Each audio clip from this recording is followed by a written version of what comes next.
Everyone, thank you so much for joining us for this evening's post-match press conference featuring Heinrich Klaasen following the conclusion of the fourth Betway ODI between South Africa and Australia here at Supersport Park in Centurion.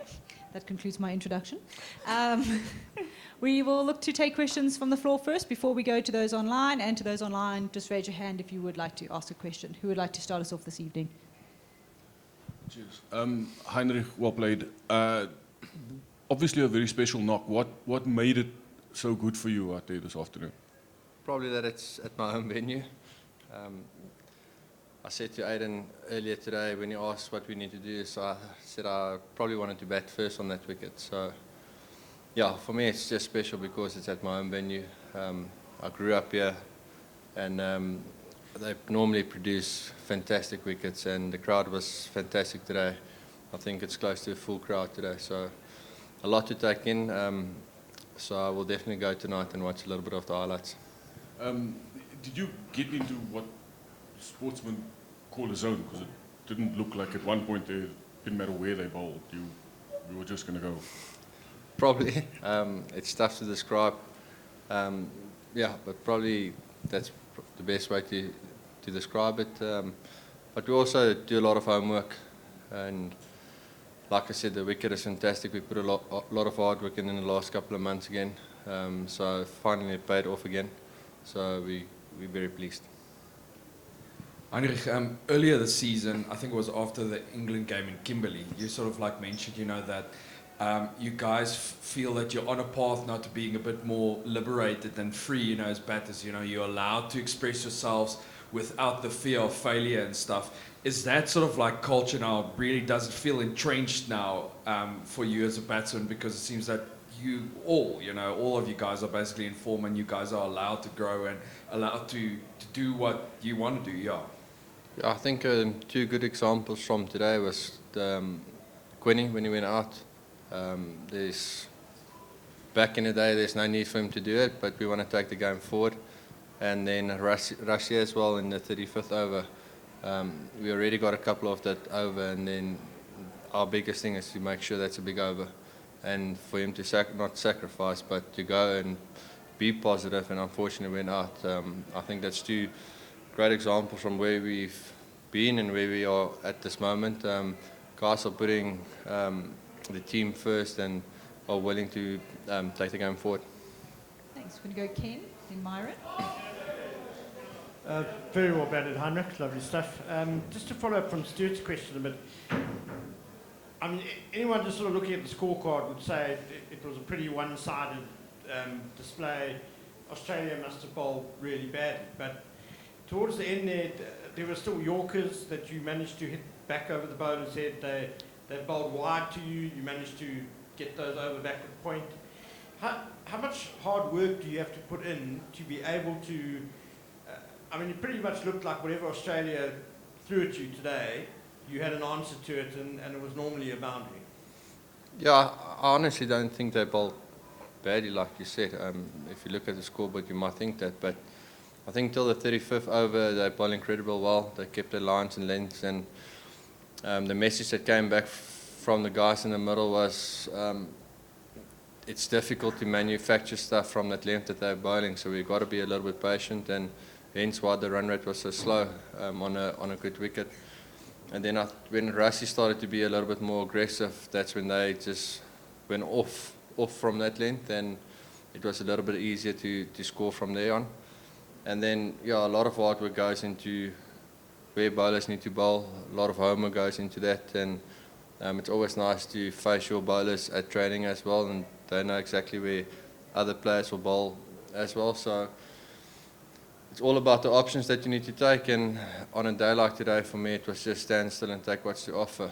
And now I've got a lot of options, and sometimes I overuse them, but on today, it worked out perfectly.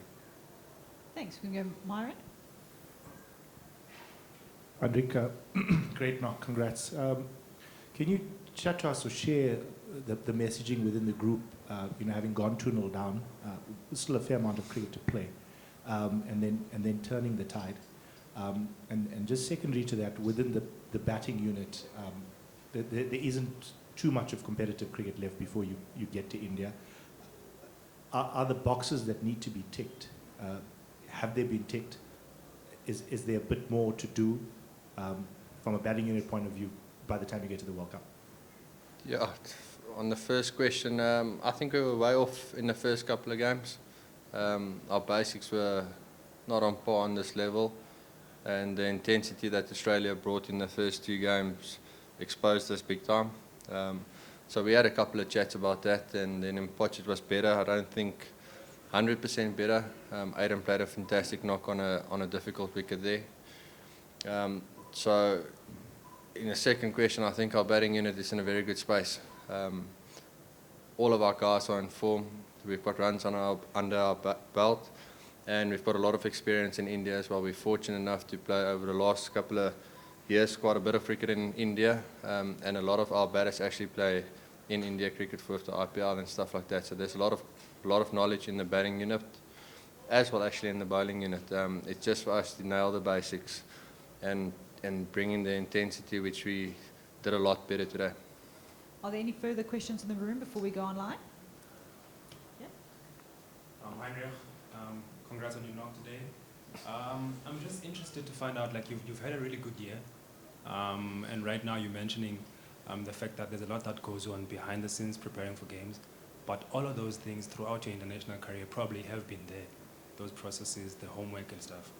But what do you think has made this year so different for you in terms of the success that you've experienced, T20 cricket and one-day cricket? Yeah, I would say the last 2 years for me was the turning point in my career. I took a lot of options out of the bag.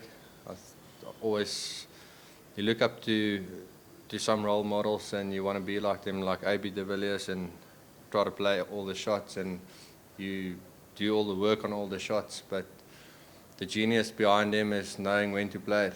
And for me, I explored a lot with it, and it didn't work, and now I had to take out a lot of options out of the bag and form 3 different options to use every game. And before you go out to bat, you need to know, okay, option A, option B, option C, or whatever golf bag you basically need to bring to the party today. So for me, it's just about maturing into my game, knowing what my options are, and stick to that game plan. And if it works, it works. If it doesn't work, at least I know I've went in with the right mindset and the right clubs to use on that wicket.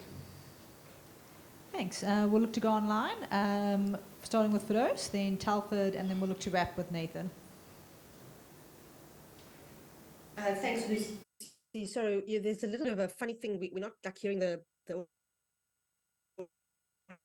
audio.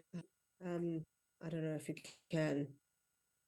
We are struggling to hear your audio. Do you want to try one more time? Yeah, is that better, or shall I just type it for you? Oh, no, that's perfect. We can hear you loud and clearly. Okay, cool. Sorry, Heinrich, what about you? I lost you quite a few times when you were talking, but I think you were saying that you're going to go back and watch the highlights of that knock. Did it feel almost like quite a whirlwind? Can you describe some of what you experienced as you hit those runs? Yeah, for me, it's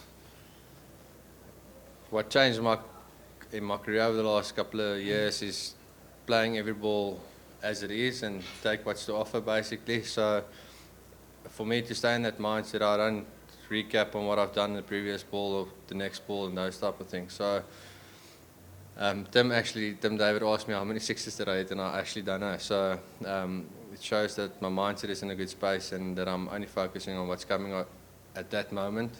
So yeah, I have to go back and look at it.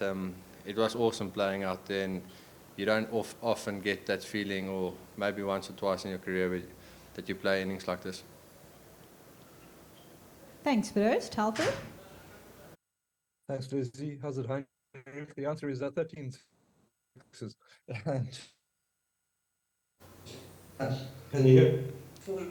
It's also breaking up, Telford. Hello? Perfect. Yeah, we can hear you now. Hello? Have you got me? Yes. No, you're gone. Okay, we have lost you. We have lost you again. We'll just try Nathan, and then we'll come back to you, Telford. Can you hear me? Hi, can you guys hear me? Nathan speaking. Yes, we can hear you, Nathan. Thank you very much, Lucy. I just got 2 questions from me. Congratulations On the topic of batting, you guys showed a lot of frustration in the T20 series, especially at the fall of a wicket. Be key to save the series. What has changed mentally and performance-wise from the 3-2-20s and 2 ODIs losses to now two consecutive ODI victories? Yeah, I wasn't at T20, so I wasn't part of any of those chats, so it's difficult to answer that.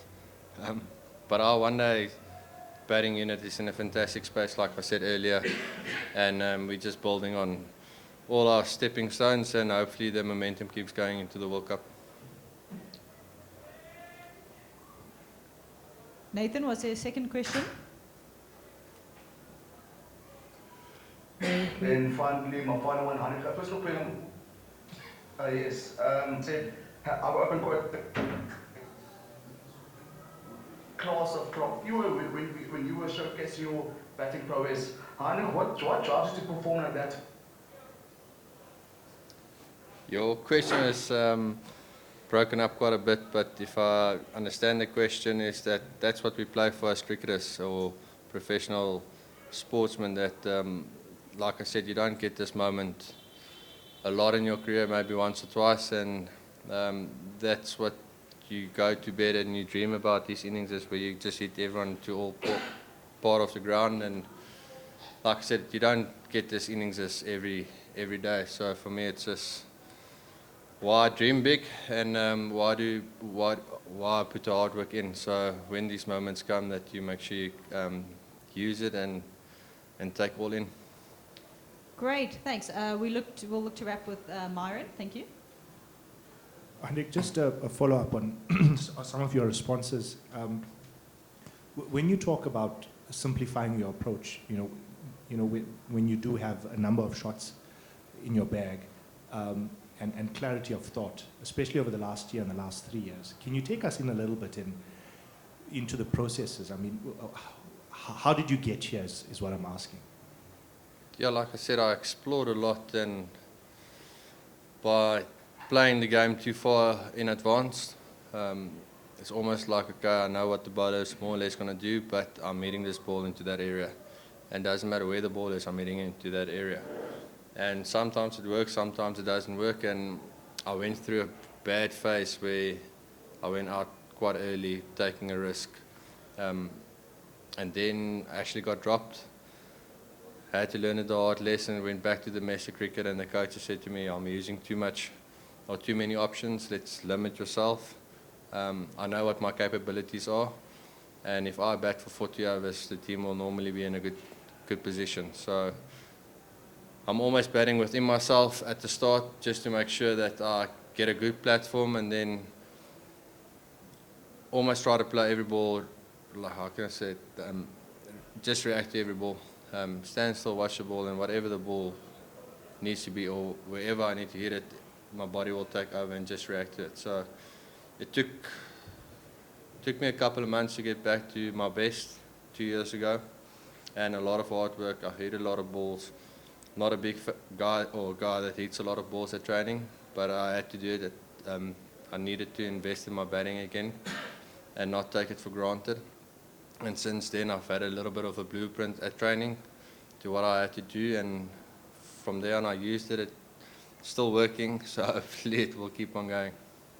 And sorry, just to follow up, and if you could share, over the last couple of years, what outside of cricket contributes to that kind of success as well? I think having good mates. I've got a lot of friends that's very hard on me, keeps me humble. And when you screw up, they let you know about it. So you have to go put in the hard work. And when you do well, they also congratulate you and have a drink with you and celebrate your success. So that was a big part of me, or part of my change. And then obviously having a family now, that over the last 8-9 months, that's changed big time for me, because the little one doesn't care what I done tonight. I saw she's awake already, so it might be a long night tonight. So that's for me, just getting away from the game and make sure when I get to the ground, it's all about business, but I leave everything behind before I get back home. So for me, my family and my friends play a big part of everything on and off the field. Great, thank you very much. Thank you, Heinrich, and thanks to those who have joined.